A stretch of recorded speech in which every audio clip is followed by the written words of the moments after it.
যখন যে কাজটা নিয়ে আমি অনেক বেশি আশা করে থাকি ঠিক তখনই আমার সাথে এমন উল্টাপাল্টা কিছু হয়ে যায়। আজকে সকাল থেকেই সেমাই খাওয়ার জন্য অনেক বেশি ইচ্ছে করতেছিল, তাও আবার নিজের হাতে রান্না করে। সত্যি কথা বলতে এই সময় আমার রান্নাঘরে একদমই যেতে ইচ্ছে করে না, প্রচন্ড গরম। আর যেহেতু এখন আমি আর একা না, সেহেতু দুইজনের গরম আমার একার লাগে, প্রচন্ড অস্বস্তি হয়। মিষ্টি জাতীয় খাবার আমার এমনিতেই পছন্দ না, কিন্তু আজকে কেন জানি না হঠাৎ করেই মনে হচ্ছিল নিজের হাতে সেমাই রান্না করে খেতে। বাসায় অল্প একটু দুধ ছিল, তো আমি সেইটুকু দুধ দিয়েই সেমাই রান্না করতে চলে গেলাম। কিন্তু মাঝপথেই যে আমার সাথে এমন কিছু হবে এটা ছিল একদমই কল্পনার বাইরে। হঠাৎ করে দুধটুকু বলক উঠে এভাবে পড়ে গেল। ঠিক আছে, পড়ে গেছে সেটা কোনো ব্যাপার না, বাট এরপরে লক্ষ্য করে দেখলাম যে দুধটা ফেটে গেছে।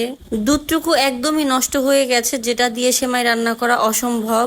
যেহেতু বাসায় এতটুকুই দুধ ছিল, সেহেতু আমার আজকে সেমাই রান্না করা আর হলো না। আমার সাথে সবসময় এরকম হয়, যে জিনিসটাতে আমি একটু বেশি আশা করি সেটাই এমন উল্টাপাল্টা হয়ে যায়।